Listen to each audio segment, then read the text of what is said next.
నమస్కారం ఘంటారవానికి స్వాగతం. ముందుగా ప్రధాన అంశాలు. కరువు తాండవిస్తుంటే సీఎం పట్టించుకోవట్లేదంటున్న తెదేపా. రైతు సమస్యలపై పోరాడితే నిర్బంధాలేంటని ఆగ్రహం.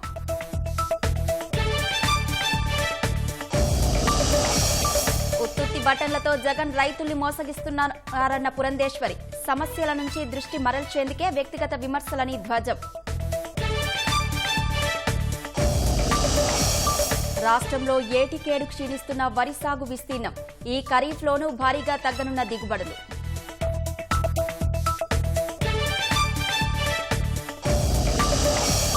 ఛత్తీస్గఢ్లో హింసాత్మక ఘటనల మధ్య పోలింగ్. బస్తర్ ఎన్నిక బహిష్కరించాలంటూ ఐఈడీ పేల్చిన మావోలు.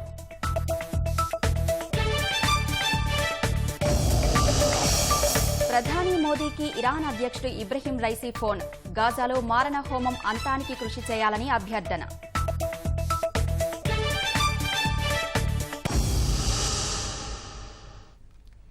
సీఎం జగన్ పర్యటనను నిరసిస్తూ నేడు చలో పుట్టపర్తికి తెలుగుదేశం పిలుపునివ్వగా ఎక్కడికక్కడ ఆ పార్టీ నేతలు శ్రేణులను పోలీసులు అడ్డుకుంటున్నారు. రైతులను ఆదుకోమని ప్రశ్నిస్తే నిర్బంధాలెందుకని నేతలు ఆగ్రహం వ్యక్తం చేశారు. కష్టకాలంలో ఉన్న అన్నదాతలను పట్టించుకొని ఈ ప్రభుత్వం ఎందుకని ప్రశ్నించారు. వారికి న్యాయం జరిగే వరకు పోరాటం చేస్తామని స్పష్టం చేశారు.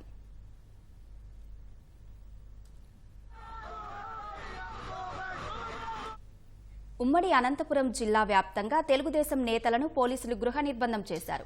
వైకాపా ప్రభుత్వం రైతులను నట్టేటా ముంచిందంటూ తెలుగుదేశం నేతలు చలో పుట్టపర్తికి పిలుపునిచ్చారు. ఈ క్రమంలో ముఖ్యమంత్రి కార్యక్రమానికి వెళ్తున్న మాజీ మంత్రి శంకర్ నారాయణ వాహనాలను సత్యసాయి జిల్లా పెనుకొండలోని ఎన్టీఆర్ కూడలి వద్ద తెలుగుదేశం శ్రేణులు అడ్డుకునే ప్రయత్నం చేశాయి. తెదేపా నాయకురాలు సవిత ఆధ్వర్యంలో సీఎం గో బ్యాక్ అంటూ నినాదాలు చేస్తూ నల్ల బెలూన్లు ఎగరవేసి నిరసన వ్యక్తం చేశారు. ఆందోళన చేస్తున్న నాయకులు కార్యకర్తలను పోలీసులు అరెస్టు చేసి స్టేషన్ కు తరలించారు. అక్రమ అరెస్టు సరికాదంటూ తెదేపా శ్రేణులు తీవ్రంగా ప్రతిఘటించాయి.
ఏ నేరం చేశామని తమను అదుపులోకి తీసుకుని నిర్బంధించారని తెలుగుదేశం నేతలు ప్రశ్నించారు. సీఎం జగన్ కు దోపిడీపై ఉన్న శ్రద్ధ రైతులపై లేదని నేతలు మండిపడ్డారు. 4.5 ఏళ్లుగా రాష్ట్రంలో రాక్షస పాలన సాగుతోందని దుయ్యబట్టారు. అనంతపురం జిల్లా రైతులకు అన్యాయం చేస్తున్నాడు జగన్మోహన్ రెడ్డి అని చెప్పడం నేరమా? రాయలసీమ సాగునీటి ప్రాజెక్టుల పనులు ముందుకు పోవడం లేదు. 4.5 సంవత్సరాలుగా ప్రాజెక్టు పనులన్నీ ఆపేసి రాయలసీమ భవిష్యత్తుకు సమాధి కట్టుతున్నాడు జగన్మోహన్ రెడ్డి అని చెప్పడం నేరమా? వాస్తవాలు ప్రజలకు తెలియజెప్పడమే మేము చేసిన నేరమా అని మేము అడుగుతా ఉన్నాం. ఏ చట్ట ప్రకారం ఏం నేరం చేశామని మమ్మల్ని నిన్న సాయంత్రం నుంచి పోలీసు నిర్బంధంలో ఉంచారు. ఇప్పుడు చూస్తూ ఉన్నాం, పెనుగొండకు తీసుకొచ్చారు రాత్రి 11 గంటలప్పుడు. ఇక్కడ మమ్మల్ని నిర్బంధించారు. మేము ఏం నేరం చేశాం? ముఖ్యమంత్రి గతంలో వస్తే ప్రతిపక్ష పార్టీల వాళ్ళు విజ్ఞాపన పత్రాలు ఇచ్చే అవకాశం కూడా కల్పించేవాళ్ళు. మరి మేము చలో పుట్టపర్తి మేము కూడా మంత్రులుగా చేశాం, శాసనసభ్యులుగా చేశాం. ముఖ్య నాయకులందరిపై ముఖ్యమంత్రికి జిల్లా పరిస్థితులను రాయలసీమ దుస్థితిని తెలియజెప్పడానికి మాకు ఎందుకు అనుమతి ఇవ్వరు పోలీసులు? ఇసుక ఏ విధంగా దోపిడీ చేస్తాము, మద్యమంలో ఏ విధంగా సంపాదించాలి, భూదందా ఏ విధంగా జరపాలి, గనులు ఏ విధంగా సొంతం చేసుకోవాలి, తన సంపాదన మీద ఉండే దృష్టిలో 1000వ వంతు కూడా రైతుల గురించి ఆలోచించిన పాపాలు పోలేదు. హామీలు ఇచ్చాడు, రైతులకు న్యాయం చేస్తానని చెప్పాడు. కానీ అధికారంలోకి వచ్చిన తర్వాత ఈ రాష్ట్రంలో ఎన్నడూ లేని విధంగా 3,500 మంది రైతులు ఆత్మహత్యలు చేసుకున్నారంటే ఇది రైతు రక్షక ప్రభుత్వమా, రైతు భక్షక ప్రభుత్వమా? పుట్టపర్తిలో సీఎం సభను అడ్డుకునేందుకు వెళ్తున్న విద్యార్థి సంఘ నేతలను హిందూపురంలో పోలీసులు అదుపులోకి తీసుకున్నారు. ఉమ్మడి అనంతపురం జిల్లాలో కరువు విలయతాండవం చేస్తున్న సీఎం జగన్ కు కనిపించడం లేదని భాజపా రాష్ట్ర అధ్యక్షురాలు పురంధేశ్వరి విమర్శించారు. హంద్రీనీవ సుజల స్రవంతి ద్వారా 3,45,000 ఎకరాలకు సాగు తాగునీరు అందిస్తామని ఎన్నికల్లో ఇచ్చిన హామీ ఏమైందని ప్రశ్నించారు. ఇచ్చిన హామీలు నెరవేర్చకుండా బటన్లు నొక్కుతూ ప్రజలను రైతులను మోసం చేస్తున్నారని దుయ్యబట్టారు. మొత్తం కూడా కరువు విలయతాండవం చేస్తూ ఉన్నది. ఒకప్పుడు హంద్రీనీవాస్ సుజల స్రవంతికి సంబంధించినటువంటి నీటిని మేము ఇక్కడ వరకు తీసుకొచ్చి ఇక్కడ ఉన్నటువంటి 3,45,000 ఎకరాలకి నేను సాగునీరు, అదేవిధంగా ఇక్కడ ఉన్నటువంటి ప్రజలకి తాగునీరు అందిస్తానని చెప్పడం జరిగింది. ఇది మేం కాదు, జగన్మోహన్ రెడ్డి గారు పాదయాత్ర సందర్భంలో చెప్పారు. కానీ ఇవాళ చూసినట్లయితే ఆ నీళ్ళన్నింటినీ కూడా అటు కుప్పము, పొంగనూరు అటువైపుకు తీసుకెళ్లేటువంటి ప్రయాస జరుగుతున్నది. దీని వెనకాల పెద్దిరెడ్డి గారు ఉన్నారని చెప్పి అందరికీ తెలుసు. మరి ఇవాళ ఈ ప్రాంతంలో ఉన్నటువంటి ప్రజలకి జగన్మోహన్ రెడ్డి గారు సమాధానం ఇవ్వాల్సినటువంటి బాధ్యత లేదా? ఇవాళ వచ్చారు ఇక్కడికి, ఇవాళ బటన్ నొక్కుతానని చెప్తున్నారు. ఏ కార్యక్రమానికి? వారు రైతులకు సంబంధించినటువంటి రైతు భరోసా కార్యక్రమానికి నేను బటన్ నొక్కుతున్నాను, రైతులందరికీ కూడా వారి ఖాతాలోకి డబ్బులు వెళ్తాయని చెప్తున్నారు. కానీ పాదయాత్ర సమయంలో జగన్మోహన్ రెడ్డి గారు ప్రతి రైతుకి కూడా నేను 12,500 రూపాయలు ప్రతి రైతుకి నేను ఇస్తానని చెప్పి ఆయన అన్నారు.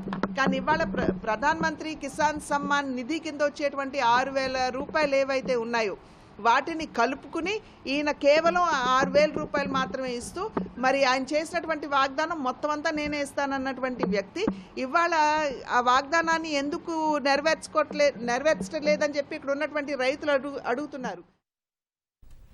విజయవాడ ఆర్టీసీ బస్టాండ్లో జరిగిన విషాదం మరవక ముందే కడప ఆర్టీసీ బస్టాండ్లో అదే తరహా ఘటన జరిగింది. కాకపోతే ప్రమాదంలో 2 వ్యక్తులకు స్వల్ప గాయాలు మాత్రమే అయ్యాయి. వారిని ఆసుపత్రికి తరలించారు. వైఎస్సార్ జిల్లా ప్రొద్దుటూరు డిపోకు చెందిన ఆర్టీసీ అద్దె బస్సు కడపలోని సంధ్యకూడలి వద్దకు రాగానే బ్రేక్ పడటం లేదని డ్రైవర్ గుర్తించాడు. బస్సు నిలిపివేస్తే ప్రయాణికులు ఇబ్బందులు పడతారనే ఉద్దేశంతో నెమ్మదిగా ఆర్టీసీ బస్టాండ్ ప్రాంగణంలోకి పోనిచ్చాడు.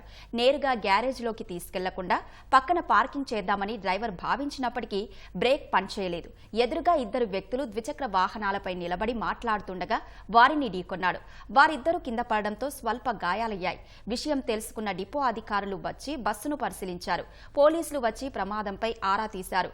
ఎక్కడైతే బ్రేక్ సమస్య వచ్చిందో అక్కడే బస్సు ఆపి ఉంటే ఇలా జరిగేది కాదని అధికారులు డ్రైవర్పై ఆగ్రహం వ్యక్తం చేశారు.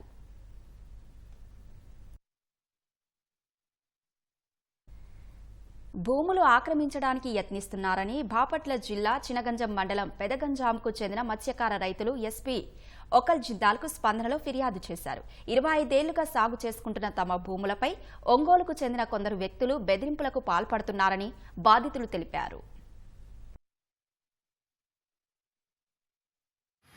69లో గాలివాన కొడితే అప్పుడు బయటికి వెళ్ళారు. బయటికి వెళ్ళిన కాడ నుంచి మేము ఆ స్థలంలోనే ఉన్నాం. ఆ స్థలంలో ఉంటే ఇప్పుడు ఏరే వాళ్ళు ఎవరో వచ్చి ఇది మాది స్థలం, మాకు పట్టాలు ఇచ్చారు, మీరు బయటికి వెళ్ళండి అని బెదిరిస్తున్నారు సార్. ఎస్టీ కేసులు పెట్టి మిమ్మల్ని మేము అది చేస్తామని చెప్పి బెదిరింపులు, మీ కొట్ట మీద నొప్పేసి అంటిస్తాము, మంటిచ్చేస్తాం, అది ఇది అని చెప్పి గోలగోలు చేస్తున్నారు సార్.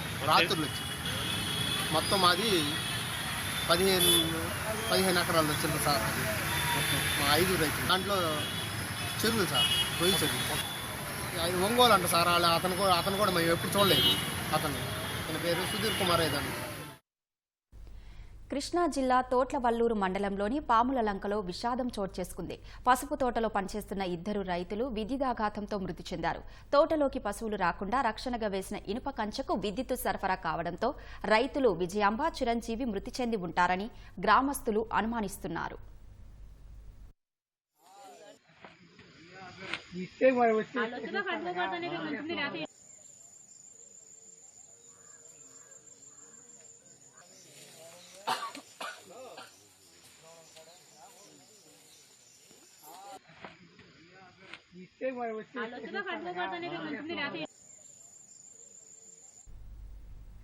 ఎన్నికల సంఘం విడుదల చేసిన ముసాయిదా ఓటర్ల జాబితా ఎంత తప్పుల తడకగా ఉందో ప్రకాశం జిల్లా ఎర్రగొండపాలెం నియోజకవర్గంలోని ఈ ఘటనే ప్రత్యక్ష నిదర్శనం. దోర్నాల మండలం వైచెర్లోపల్లిలో జనపతి గురవమ్మ అనే మహిళకు ఓటు హక్కు ఉంది. అయితే జాబితాలో ఆమె ఫోటో ఉండాల్సిన స్థానంలో ఏకంగా ముఖ్యమంత్రి జగన్ ఫోటో ప్రత్యక్షమైంది. సదరు మహిళకు ఆ విషయం తెలియడంతో తమ ఫోటో కాకుండా జగన్ ఫోటో రావడమేంటని కంగుతిన్నారు. BLO తప్పిదంతోనే ఇది జరిగినట్లు స్థానికులు చెబుతున్నారు. అదే గ్రామంలో మరికొందరి ఫోటో స్థానంలో ఏకంగా ఆధార్ కార్డు అప్లోడ్ చేశారు. ఓటర్ల లిస్టులో తప్పిదాలపై ప్రతిపక్షాలు ఆగ్రహం వ్యక్తం చేస్తున్నాయి. ఓటర్ల జాబితా రూపకల్పనలో ఏపీ ప్రభుత్వం అవకతవకలకు పాల్పడుతోందంటూ సుప్రీంకోర్టులో దాఖలైన కేసు విచారణ నుంచి జస్టిస్ ప్రశాంత్ కుమార్ మిశ్రా వైదొలిగారు. ఈ అంశంపై లిస్ట్ అయిన Citizens for Democracy versus Election Commission of India case సోమవారం justice BR Gavai, justice Prashant Kumar మిశ్రాలతో కూడిన ధర్మాసనం ముందు విచారణకు వచ్చింది.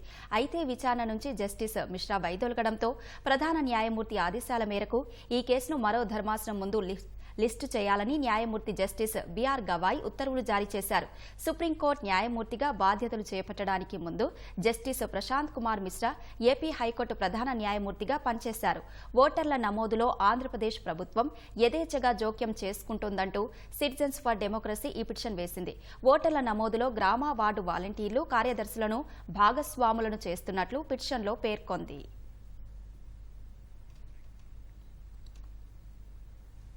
గాజాలో మారణ హోమాన్ని ఆపేందుకు భారత్ తన అన్ని సామర్థ్యాలను వినియోగించాలని ఇరాన్ అభ్యర్థించింది. పాశ్చాత్య దేశాల సామ్రాజ్యవాద విధానానికి, సోవియట్ ఒత్తిడికి తలొగ్గని తటస్థ వైఖరి గల చరిత్ర భారత్కు ఉందని ఇరాన్ అధ్యక్షుడు ఇబ్రహీం రైసీ గుర్తు చేశారు. ప్రధాని నరేంద్ర మోదీతో ఆయన ఫోన్లో సంభాషించారు. గాజాలో ఏళ్లుగా అణచివేతను ఎదుర్కొంటున్న ప్రజలపై ఇజ్రాయిల్ నరమేధాన్ని అంతం చేసేందుకు భారత్ తన సామర్థ్యాలను ఉపయోగించాలని అభ్యర్థించారు. యుద్ధ విరమణ, బాధితులకు మానవతా సాయం చేసేందుకు ప్రపంచం చేసే ఏ పనికైనా ఇరాన్ మద్దతిస్తుందన్నారు. ఇజ్రాయిల్ దురాక్రమణ నుంచి తమను రక్షించుకునేందుకు పాలస్తీనా పోరాట గ్రూపులకు హక్కు ఉందని తెలిపారు. నాజీ జర్మనీకి వ్యతిరేకంగా అప్పట్లో ఐరోపా దేశాలు ఎలా పోరాటం చేశాయో పాలస్తీనా స్వాతంత్ర్యం కోసం ఇప్పుడు అదే జరుగుతోందన్నారు. చిన్నపిల్లలు, మహిళలు, ఆసుపత్రులు, పాఠశాలలు, శరణార్థి శిబిరాలు, మసీదులు, చర్చిలపై జరిగే దాడులను ఖండించాలని కోరారు.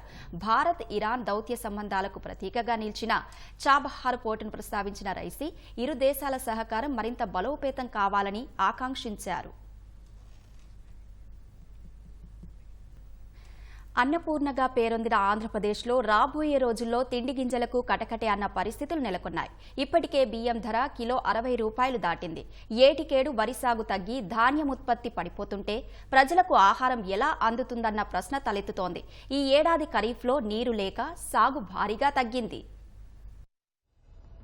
నాగార్జున సాగర్ ఆయకట్టుకు నీరివ్వకపోవడంతో వరి నాట్లు పడలేదు. కృష్ణా డెల్టాలోనూ నీరందక పంటలు ఎండిపోతున్నాయి. ఉత్తరాంధ్ర ప్రాంతంలోనూ నీరు చేరక రైతులు పొలాల్ని వదిలేసిన దయనీయ స్థితి నెలకొంది. ఇలాంటి పరిస్థితుల్లో బియ్యం ధరలు మరింత కొండెక్కే ప్రమాదం పొంచి ఉంది. అయినా ముఖ్యమంత్రి జగన్ మాత్రం ఆహార పంటల ఉత్పత్తి పెరుగుతోందంటూ భుజాలు చరుచుకుంటున్నారు.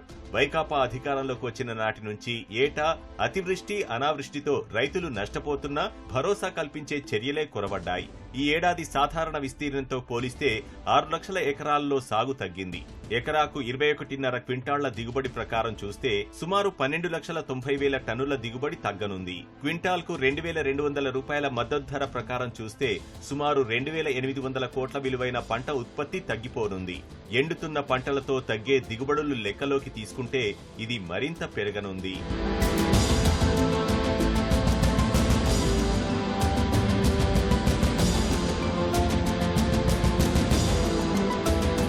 రాష్ట్రంలో ఖరీఫ్ వరి సాగు ఆందోళనకర స్థాయికి పడిపోయింది. కొన్నేళ్ల గణాంకాలు చూస్తే ఇంత తక్కువ విస్తీర్ణంలో ఎప్పుడూ సాగైన పరిస్థితి లేదు. 2018-19 సంవత్సరంలో కరువు పరిస్థితులున్నా రాష్ట్రంలో వరి సాగు గణనీయంగా నమోదైంది. ఖరీఫ్ లో 39 లక్షల ఎకరాల్లో వరి నాట్లు పడ్డాయి. ఈ ఏడాది కేవలం 33 లక్షల ఎకరాల్లోనే వరి సాగైంది.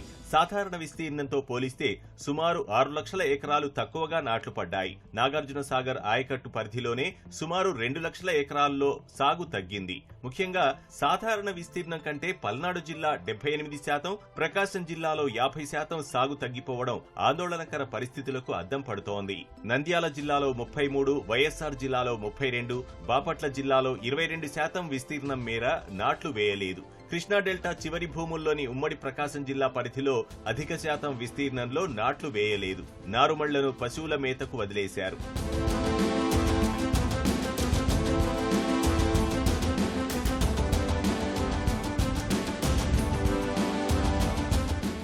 కృష్ణా తూర్పు పశ్చిమ డెల్టా ఆయకట్టుకు పూర్తి స్థాయిలో నీరందడం లేదు. ఎక్కడికక్కడే ఎండిపోతున్నాయి. విజయనగరం, విశాఖపట్నం జిల్లాల్లోనూ వరికి నీరందక రైతులు పడుతున్న పాట్లు వర్ణనాతీతం.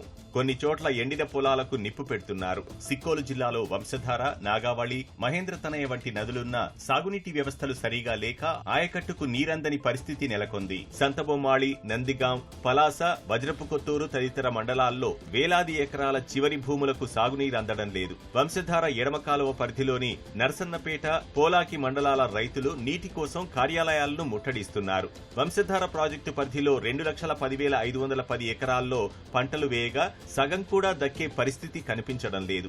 గత 4 ఏళ్లతో పోలిస్తే వరి సాగు పెట్టుబడి 60% వరకు పెరిగింది. 2018-19లో ఎకరాకు 25,000 ఖర్చు చేయగా ప్రస్తుతం 43,000 రూపాయలకు పైగా చేరింది. గోదావరి డెల్టాలో గతేడాది పంట విరామం ప్రకటించాల్సిన దయనీయ పరిస్థితులు ఎదురయ్యాయి. ఈ ఏడాది పంట వేసినా దిగుబడి భారీగా తగ్గనుంది. కృష్ణా డెల్టాలో నీటి ఎద్దడి కారణంగా కొన్ని చోట్ల ఎకరాకు 15 బస్తాలు వచ్చే పరిస్థితి లేదు. మొత్తంగా చూస్తే ఎకరాకు 20,000కు పైగా నష్టం వస్తుందని రైతులు వాపోతున్నారు. కార్తీక మాసం సందర్భంగా కాశీలోని విశ్వనాథుడి చెంత కోటి శివలింగాలు ఉంచి ప్రత్యేక పూజలు చేసే కార్యక్రమం చేపట్టారు. అందులో భాగంగా వైఎస్ఆర్ జిల్లాకు 5 లక్షల శివలింగాలు తయారు చేసే బాధ్యత అప్పగించారు. ఈ మేరకు జిల్లాలోని మహిళలు శివనామస్మరణ చేస్తూ శివలింగాలు తయారు చేశారు. కార్తీక పౌర్ణమి రానున్న దృష్ట్యా ప్రసిద్ధిగాంచిన కాశీక్షేత్రంలోని విశ్వనాథుడి చెంత కోటి లింగాలు ఉంచి ప్రత్యేక పూజలు చేసే కార్యక్రమంలో భాగంగా వైఎస్ఆర్ జిల్లా వాసులకు 5 లక్షల శివలింగాలను తయారు చేసే బాధ్యతలను అప్పగించారు. జిల్లాలోని వివిధ ట్రస్టుల ఆధ్వర్యంలో కాశీ నుంచి తెప్పించిన ప్రత్యేక మట్టితో 30 గ్రాముల బరువు కలిగిన శివలింగాలను తయారు చేశారు. కడపలో అనేక ప్రాంతాల్లో మహిళలు శివలింగాలను తయారు చేశారు. 1,20,00,000 శివలింగాలు రాష్ట్ర వ్యాప్తంగా తయారు చేయాలని సంకల్పం చేసుకున్నారు. దానికి మన కడప డిస్టిక్లో 5 లక్షలు, కడప టౌన్లో 2 లక్షలు శివలింగాలు ఏర్పాటు చేయాలని కన్ఫర్మ్ చేశారు. అందరూ బాగా చక్కగా పాల్గొని అందరూ హ్యాపీగా అందరూ చేశారు. కార్తీక మాసంలో మోడీ వచ్చేసి అక్కడ పూజలు చేస్తారంట, అభిషేకాలు అవన్నీ. అసలు చాలా ఆనందం వేసింది. అసలు మేము ఇవి చేయడము మాకు ఇంత మహా అవకాశాన్ని కల్పించినందుకు అందరికీ ప్రతి ఒక్కరికి ధన్యవాదాలు. కాశీ నుంచి శివలింగాలు చేయాలని ఆదేశం వచ్చింది. మేమందరం కలిసి మా ఫ్రెండ్స్కి అందరికీ చెప్పుకొని దీన్ని ప్రారంభించాము. అందరూ దీన్ని సేవకుల్లా కాకుండా ఒక సైనికుల్లా వచ్చి దీన్ని విజయం చేశారు. అందరం కలిసి దీనికి వాసవి గ్రూప్ వాళ్ళకి సహకరించారు. మేము మార్నింగ్ 9 నుంచి ఈవినింగ్ 6 వరకు ఇక్కడ చేయడం జరుగుతుంది. మారుతి నగరు, ఉద్యోగ నిలయము, బాలాజీ నగర్లో చేశాము. చాలా ఆనందంగా ఉంది ఆ స్వామి మాకు అవకాశం ఇచ్చినందుకు.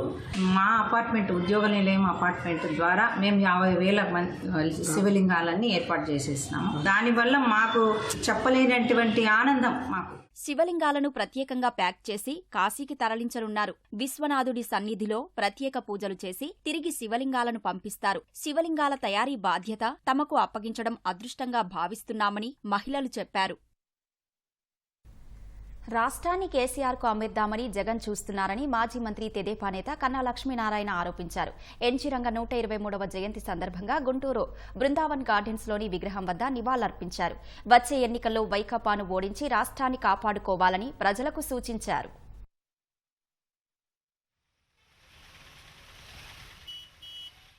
జగన్మోహన్ రెడ్డికి తెలుసు తాను 2019లో ప్రజల్ని నమ్మించి అధికారంలోకి వచ్చాడని. అధికారంలోకి వచ్చినప్పటి నుంచి కూడా ఈ రాష్ట్రాన్ని దోపిడీ చేశాను అనేటువంటి మాట తనకు తెలుసు. ఆ విషయాన్ని ప్రజలు గమనించారనేది కూడా అతనికి తెలుసు. అందుకనే ఏదో ఒక రకంగా మ్యానిపులేట్ చేసి ఎన్నికల్లో గెలిచి మళ్ళీ ఈ రాష్ట్రాన్ని అమ్మేయాలని తెలంగాణకి తాకట్టు పెట్టేశాడు. గత 40 రోజులు పైగా నాగార్జునసాగర్ ఎడమ కాలంలో నీళ్లు వెళ్తున్నాయి, కానీ మనకి నోరెప్పిన పాపాన్ని పోలా. వాటా కూడా పోగొట్టుకున్నాం, తెలంగాణకి మనకి ఆస్తులు పోగొట్టుకున్నాం, అన్ని పోగొట్టుకున్నాం. ఈసారి కేసీఆర్కి ఈ రాష్ట్రాన్ని అమ్మేసి ఏకంగా వెళ్ళిపోవాలనేటువంటి ఒక ప్లాన్తో మరి ఇటువంటి రకాలైనటువంటి మ్యానిపులేట్ చేస్తున్నటువంటి పరిస్థితి ఉంది.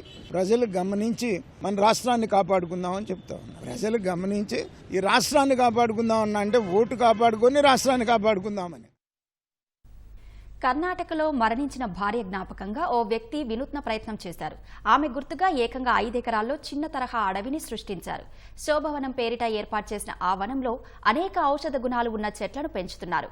పశ్చిమ కనుమల్లో లభించే అరుదైన చెట్లతో నిండి ఉన్న ఆ అడవి కథేంటో ఇప్పుడు చూద్దాం. ఇక్కడ కనిపిస్తున్న ఈ చిన్న తరహా అడవి కర్ణాటకలోని మంగళూరులో ఉంది. దీన్ని అల్వా విద్యా సంస్థల అధినేత డాక్టర్ మోహన్ అల్వా సృష్టించారు. 1998లో మరణించిన తన భార్య శోభ పేరిట ఈ వనాన్ని ఆయన ఏర్పాటు చేశారు. 5 ఎకరాల విస్తీర్ణంలో ఔషధ చెట్లతో కూడిన ఈ అడవి వివిధ రకాల చెట్లతో నిండి ఉంది.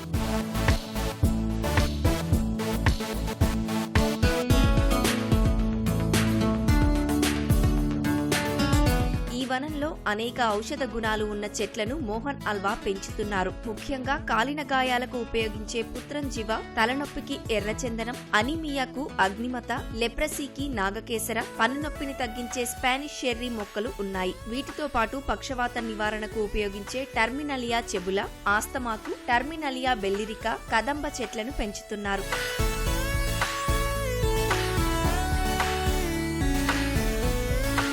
ఈ అడవిలో సుమారు 1200 రకాల చెట్లు ఉన్నాయి. పూజ, వ్రతాలకు అవసరమయ్యే చెట్లు కూడా ఇందులో ఉన్నాయి. వీటిని ఎలాంటి రసాయనాలు వాడకుండా కేవలం ఆవు పేడ, పంచకం, వేప ఆకులతో పెంచుతున్నారు. ఇలాంటి అడవి ఎక్కడా లేదని, వివిధ ప్రాంతాల్లో ఆయుర్వేద విద్యను అభ్యసించే విద్యార్థులు సైతం ఇక్కడి అరుదైన చెట్లను చూసేందుకు వస్తుంటారని నిర్వాహకులు తెలిపారు. శోభవనంతో పాటు పక్షుల కోసం కూడా ఓ వనాన్ని ఇందులో ఏర్పాటు చేశారు. ఈ వనంలో ప్రస్తుతం 40 రకాల పక్షులు, 30 రకాల సీతాకోక చిలుకలు ఉన్నాయి. వీటికి ఆహారమైన సుమారు 190 రకాల మొక్కలను ఇందులో పెంచుతున్నారు.